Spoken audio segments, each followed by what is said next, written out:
多谢应选，一般大家拢认为讲，到日头真炎的时，才会较熬潮沙。不过即马呢，伫清明节都结束后，因为气候的转变，每日温差真大。其实这个较熬潮沙，因为这个时期呢，潮沙大家较唔知影。南投德山的动画朋友就教大家讲，免来了解讲到底敢有潮沙。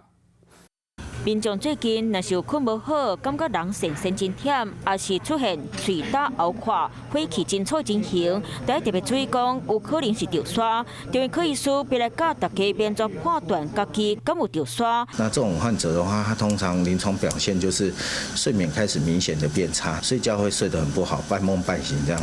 一般人拢认为出大日头才会潮沙，不过亲像最近气候转变，日甲暝温差大嘛，可能出现潮水情形。 医师就提醒民众，若是出现相关镜头，都要一定赶紧去用看。就是不一定是在大太阳底下才会中暑，日夜温差大的时候，甚至是冷气房那进进出出都会容易中暑。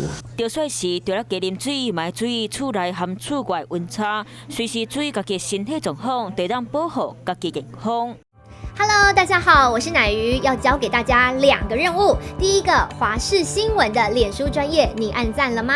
还有华视新闻的 YouTube 频道，赶紧订阅起来，还要记得按赞，开启小铃铛哦。